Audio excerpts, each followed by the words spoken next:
નખત્રાણા તાલુકા કક્ષાનું સ્વાતંત્ર્ય પર્વ નાના અંગિયા ખાતે યોજવામાં આવ્યું હતું। આસિસ્ટન્ટ કલેક્ટર, સરપંચ સહિતના મહાનુભાવોના હસ્તે ધ્વજવંદનનો કાર્યક્રમ યોજવામાં આવ્યો હતો। મોટી સંખ્યામાં લોકો જોડાયા હતા અને ગામને કુપોષિત કરવા માટેના સંકલ્પ જાહેર કરવામાં આવ્યા।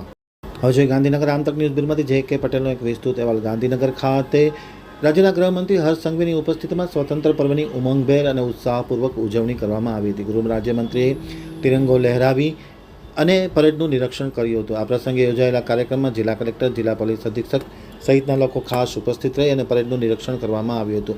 હર્ષ સંઘવીએ ઓપરેશન સિંદૂર અંગે પોતાના વિચાર પ્રાસંગિક ઉદ્બોધનમાં કર્યા હતા। વિશાળ જનમેદનીને સંબોધતા ગૃહમંત્રીએ આ ઉક્ત ભાષણ આપ્યું હતું। ગૃહ રાજ્યમંત્રીએ સ્વતંત્ર પર્વની ઉજવણીમાં પહેલગામનો પણ ઉલ્લેખ કર્યો હતો। પ્રવચનમાં ઓપરેશન સિંદૂર અંતર્ગત સેનાએ કરેલી કામગીરી વિશે પણ માહિતી આપવામાં આવી હતી। સાયબર ક્રાઇમને પહોંચી વળવા માટે 500 કરોડના ખર્ચે હાઈ ટેકનોલોજીનું ખાસ યુનિટ ઊભી કરાશે તેવી પણ જાહેરાત કરવામાં આવી હતી। કલેક્ટર, પોલીસ અધિકારી સહિતના લોકો આ પ્રસંગે ખાસ હાજર રહ્યા હતા।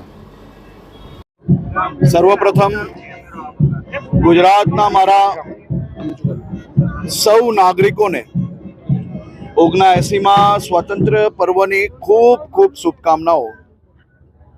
આપણે સૌ જાણીએ છીએ કે જે પ્રકારે દુનિયાભરના સૌ દેશો સાયબર ક્રાઇમની ચેલેન્જો અનુભવી રહ્યા છે અને તેમાં જ ભારત દેશમાં ગુજરાત એ પહેલું એવું રાજ્ય બનવા જઈ રહ્યું છે કે જેમાં જે પ્રકારે NFSU છે, જે પ્રકારે FSL છે, એ જ પ્રકારે